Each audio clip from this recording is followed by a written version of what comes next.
नमस्कार दोस्तों। आज शुक्रवार है और झारखंड में एक बड़ा मूवमेंट होने जा रहा है। झारखंड में जो मूवमेंट होने जा रहा है वो है ईडी के खिलाफ आदिवासी संगठनों का राजभवन तक विरोध प्रदर्शन मोर्चा।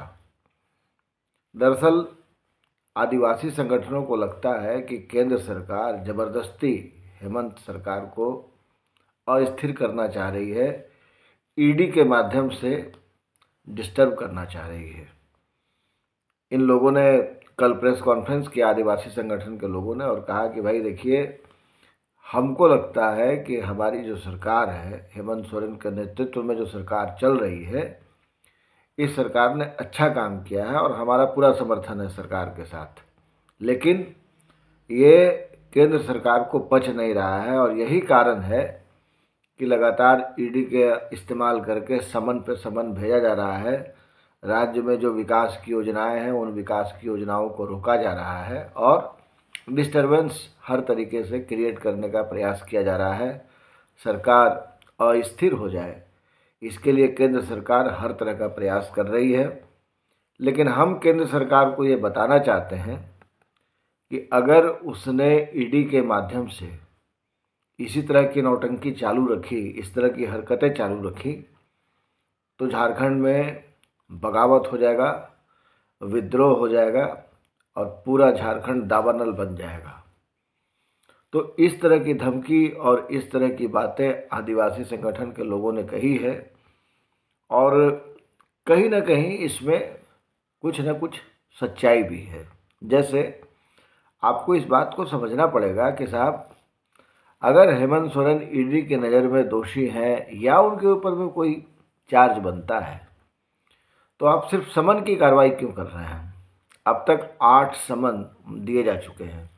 माना जा रहा था कि 6 समन के बाद ईडी कोई ना कोई कार्रवाई करेगी, लेकिन ईडी ने कोई कार्रवाई नहीं की। फिर 7वां समन गया। 7वां समन का बताया जाता है कि मुख्यमंत्री हेमंत सोरेन ने सीलबंद लिफाफे में कोई जवाब दिया था और बता दिया था कि भाई हम पेश नहीं होंगे। 8वां समन जो था, तो 7वें समन के बाद ये माना जा रहा था कि भाई चलिए, अब हो सकता है कि ईडी कोई एक्शन लेगी या अब समन नहीं भेजेगी। लेकिन ईडी ने तो हद कर दी, ईडी ने 8वां समन भी भेज दिया। तो ये समनबाजी हो रही है, लगातार समन पे समन भेजे जा रहे हैं। इसी को लेकर के निर्दलीय विधायक जो जमशेदपुर पूर्वी के विधायक हैं, सरजू राय, उन्होंने कहा भी कि लगता है कि ईडी जो है ये सिर्फ समन भेजने वाली एक एजेंसी बन के रह गई है। तो ये जो खेल चल रहा है, ईडी समन भेजती है, हेमंत सोरेन उसका जवाब देते हैं, कभी कभी नहीं देते हैं। तो इसमें क्या हो रहा है कि इसमें जो डेवलपमेंट की योजनाएं हैं, जो प्रोजेक्ट्स हैं, वो कहीं ना कहीं रुकती हुई प्रतीत होती है। और रुकने के उसके पीछे का रीज़न ये है कि भाई सारी चीज़ें, मतलब एक भय का माहौल बनता ही है, अस्थिरता का एक हिसाब किताब बन ही जाता है कि भाई कल की तारीख में अगर ईडी ने हेमंत सोरेन को गिरफ्तार ही कर लिया तब क्या होगा। तो एक जो पॉलिटिकल सिनेरियो है, पॉलिटिकल सिनेरियो को अस्थिर तो किया ही जा रहा है और ये लगातार चल रहा है। अब ईडी के पास, जहाँ तक मेरी जानकारी है, अरेस्टिंग कैपेसिटी है, वो अरेस्ट कर सकती है किसी को भी। लेकिन सवाल ये है कि ईडी ऐसा कोई एक्शन लेने नहीं जा रही और वो लगातार समन पे समन भेज रही है। इससे क्या हो रहा है कि पूरा जो पॉलिटिकल सर्कल है वो एक अजीब किस्म के द्वंद्व में फंसता नज़र आ रहा है। क्योंकि वहाँ पे गठबंधन की सरकार है, उसको आप महागठबंधन भी कह सकते हैं, कांग्रेस भी उसमें है, तमाम पार्टियां हैं। तो सवाल ये उठता है कि साहब, एक सरकार चल रही है और हेमंत सोरेन की सरकार को आप जीरो तो करार नहीं दे सकते। हेमंत सोरेन की सरकार में काम हुआ है और कई प्रोजेक्ट्स बहुत अच्छे हैं। जो बेसिक रिक्वायरमेंट है, बेसिक रिक्वायरमेंट पर भी काफ़ी काम किया गया है। बहुत सारी कल्याणकारी योजनाएं भी चलाई गई हैं। जहाँ तक सवाल भ्रष्टाचार का है, तो भ्रष्टाचार को देखने के लिए, समझने के लिए, जांचने के लिए और दोषित पर कार्रवाई करने के लिए जो एजेंसियां बनी हुई हैं वो एजेंसियां अपने मुतल्लिक काम करें।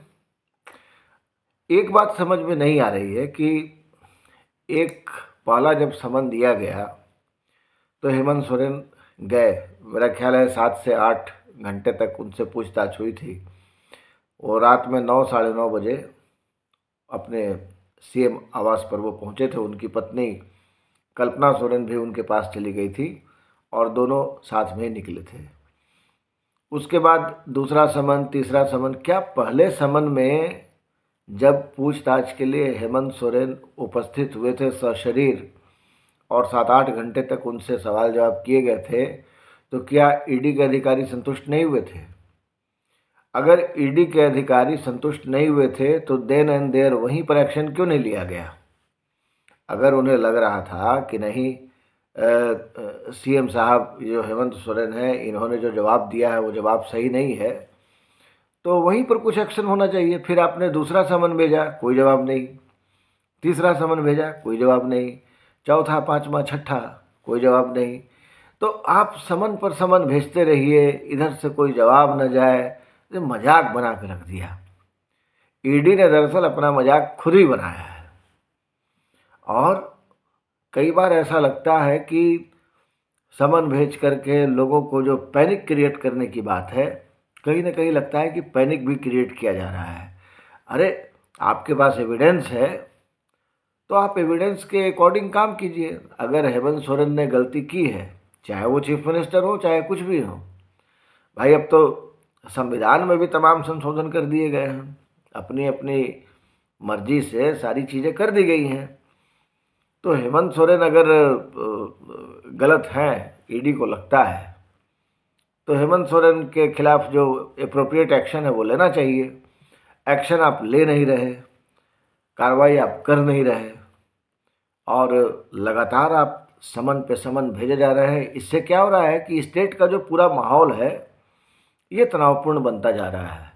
कमोबेश इसी थॉट प्रोसेस से गुजरते हुए जो आदिवासी संगठन हैं उन लोगों को भी ऐसा महसूस हुआ कि साहब सरकार तो ठीक से काम कर रही है, विकास की योजनाएं चल रही हैं, अब फिर इनको उंगली किया जा रहा है।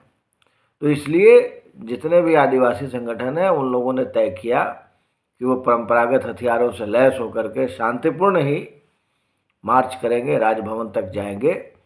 लेकिन अगर इस तरह की चीज़ें चलती रही तो इसको बहुत समय तक बर्दाश्त किया नहीं जाएगा और अगर सरकार गिराने की कोशिश की गई तो झारखंड में विद्रोह होगा।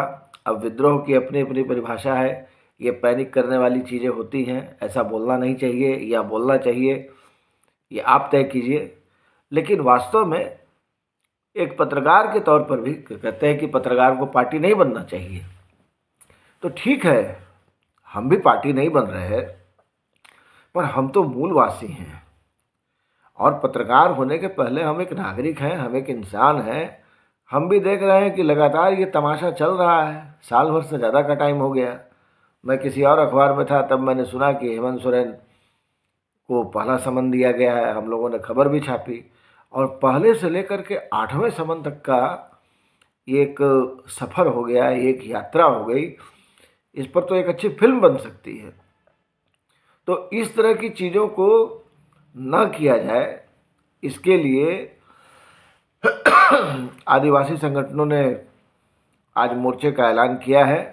4000 से ज़्यादा पुलिस फोर्स, ऐसा बताया जा रहा है प्रभात खबर की रिपोर्ट के मुताबिक, 4000 से ज़्यादा पुलिस फोर्स इसके लिए तैनात कर दिया गया है या किया जाने वाला है, डिप्लॉयमेंट हो चुका है।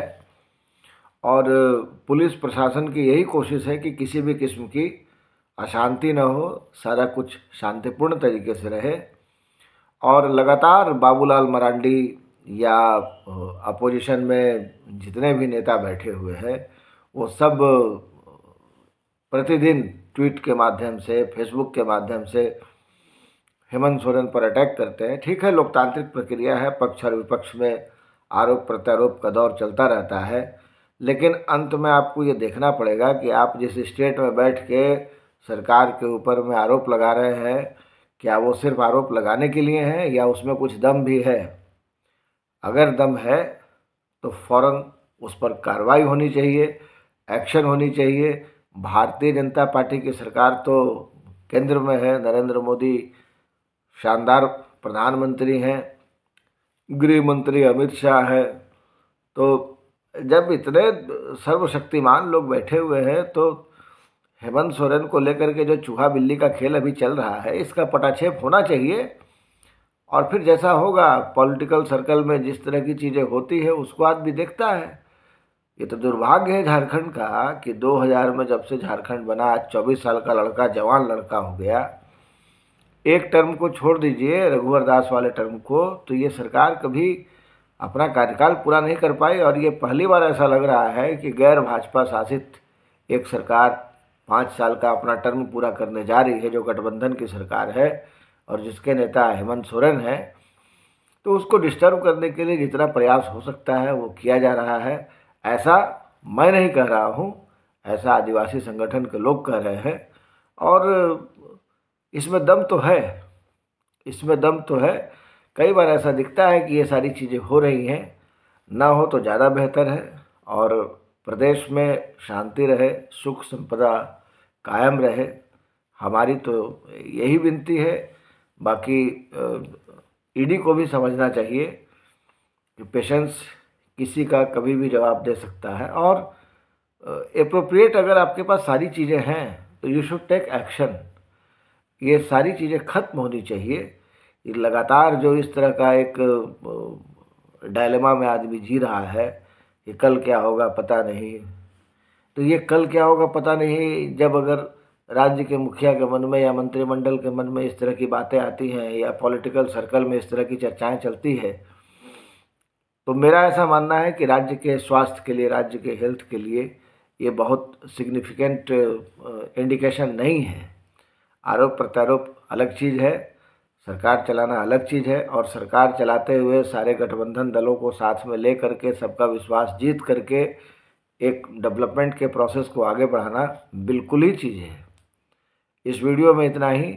इस वीडियो को देखने के बाद आप कमेंट जरूर कीजिएगा कि जिस तरीके से ईडी मतलब समन पे समन भेजी जा रही है, समन पे समन, 8-8 समन, मुझे लगता है ये एक रिकॉर्ड है। 8 समन आज तक शायद ही किसी मुख्यमंत्री को भेजा गया हो।